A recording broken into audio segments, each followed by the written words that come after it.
हाय दोस्तों, मैं कन्हैया मौर्य अपने YouTube channel pre medicine knowledge में सभी का स्वागत करते हैं। हमारे चैनल से जुड़ने के लिए हमारे चैनल को लाइक करिए, सब्सक्राइब करिए और बेल आइकन दबाइए, जिससे कि जो भी वीडियो अपलोड करें सबसे पहले आप तक पहुंचे। हाय दोस्तों, आज मैं बताने वाला हूं टस्क्यू DX कफ सिरप के बारे में, जिसको मैन्युफैक्चर करती है ब्लू क्रॉस कंपनी, जिसकी MRP है 78 रुपीज़। ये सभी मेडिकल स्टोर पे आसानी से मिल जाता है। ये 100 ml के प्लास्टिक के बोतल में आता है।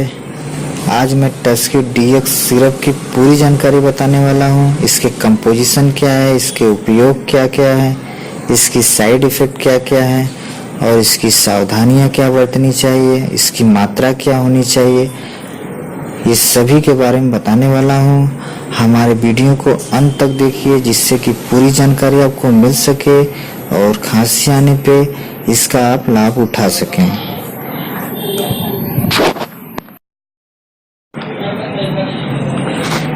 इसकी कंपोजिशन कुछ इस प्रकार से है। Dextromethorphan hydrobromide 15 mg, chlorpheniramine maleate 2 mg, phenylephrine hydrochloride 5 mg।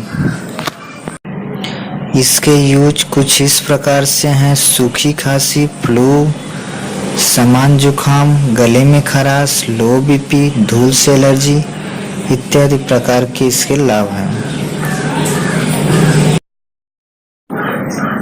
टस्क्यू DX syrup के कुछ रेयर केस में साइड इफेक्ट देखे गए हैं, जो इस प्रकार से हैं। मतली या उल्टी, जी मचलना या उल्टी, सिर दर्द, कब्ज, मुंह सूखना, चक्कर आना इत्यादि प्रकार के साइड इफेक्ट देखे गए हैं। टस्क्यू DX सिरप की सावधानी की बात करें तो फर्स्ट सावधानी यह रहनी चाहिए कि इसे सोने से बहुत करीब ना लें। सोने से 2 घंटे 3 घंटे पहले लें।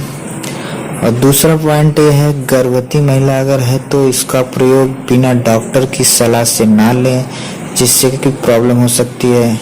इस दवा को तीसरा पॉइंट ये है, इस दवा को लेते समय शराब और अन्य नशे वाली चीज़ें ना लें, जिससे कि उनको प्रॉब्लम हो सकती है।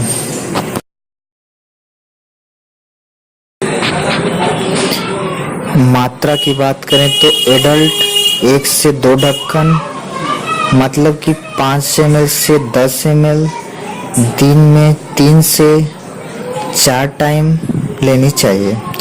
चिल्ड्रन मतलब बच्चे के लिए 2 साल से ऊपर 2.5 ml से 5 ml दिन में 3 बार लेनी चाहिए। आशा करते हैं हमारा ये वीडियो अच्छा लगा हो। हमारे वीडियो को लाइक करिए, सब्सक्राइब करिए और बेल आइकन दबाइए।